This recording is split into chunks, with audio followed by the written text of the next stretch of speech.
नमस्कार, मेरे संस्कृत चैनल में आप सबका स्वागत है।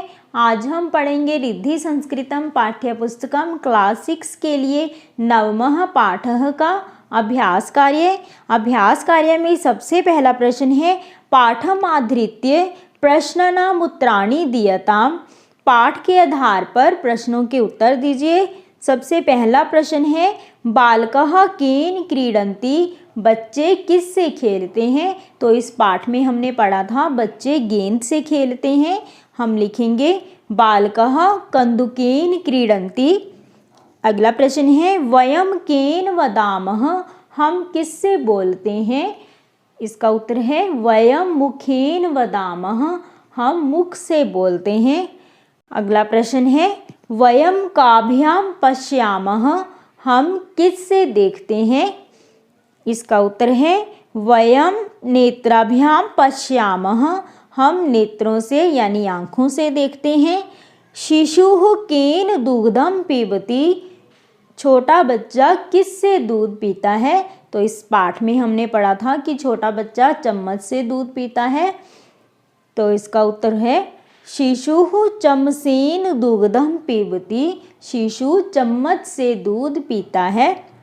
बालकः केन ताड़यति, बच्चा किससे मारता है। इस पाठ में हमने पढ़ा है कि बच्चा डंडे से मारता है। तो इसका उत्तर हम लिखेंगे बालकः दंडेन ताड़यति, बालक यानी बच्चा डंडे से मारता है।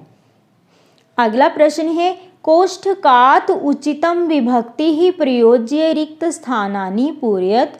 कोष्ठक यानी ब्रैकेट में दिए गए शब्दों से उचित विभक्ति रूप से रिक्त स्थानों की पूर्ति कीजिए।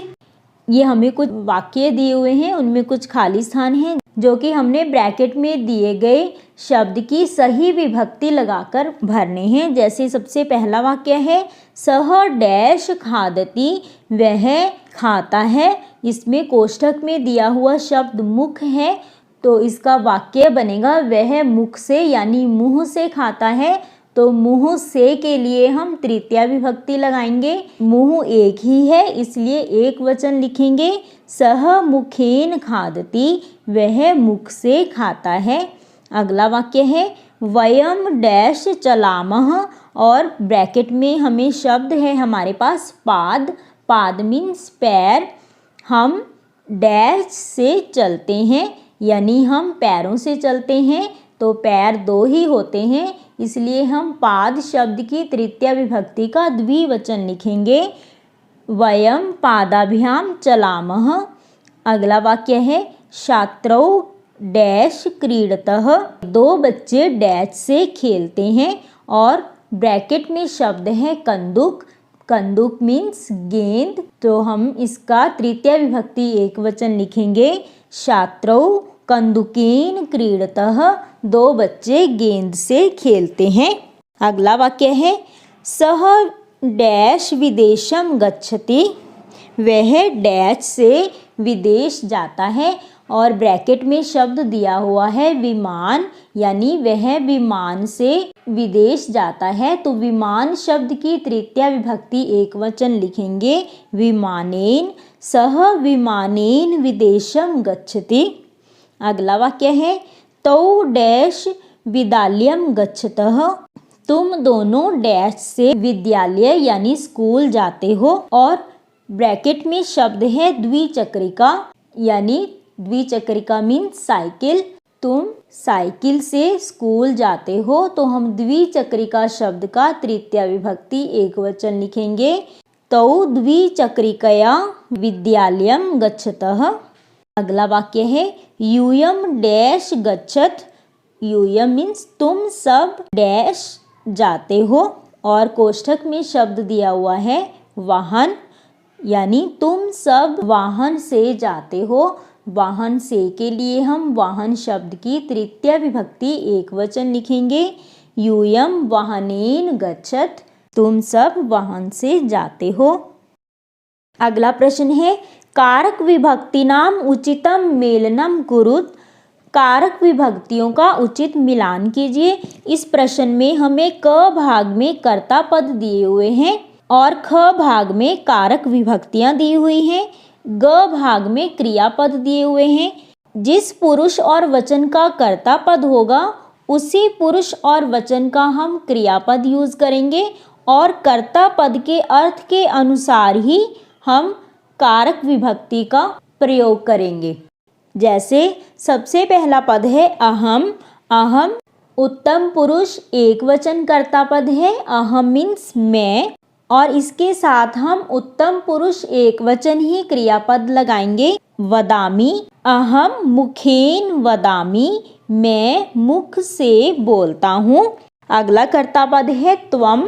त्वम मध्यम पुरुष एक वचन कर्ता पद है। त्वम मीन्स तुम, और त्वम के साथ हम मध्यम पुरुष एक वचन ही क्रियापद का प्रयोग करेंगे। गच्छसि।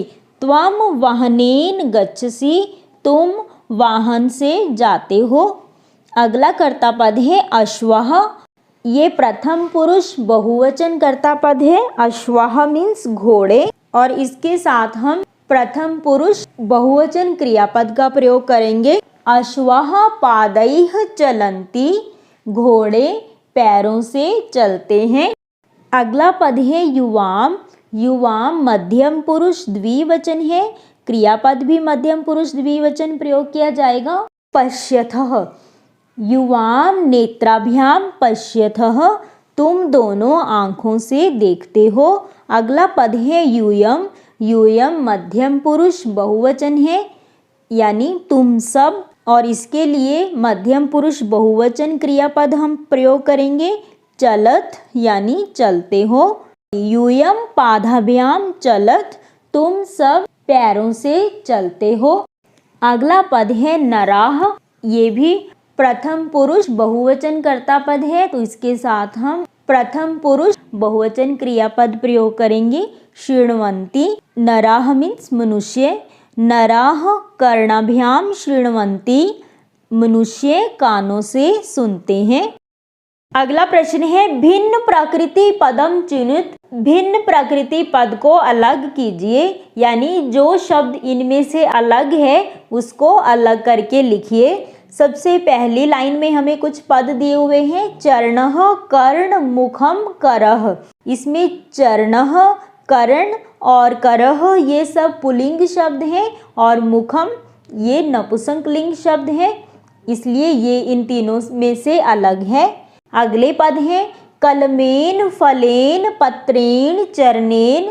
ये सभी पद तृतीय विभक्ति एक वचन है, लेकिन पत्रेण पद में न की जगह अण है, इसलिए ये पद इन सब में से अलग है। अगले पद हैं हस्तेन मुखेन नेत्रेण नासिकया।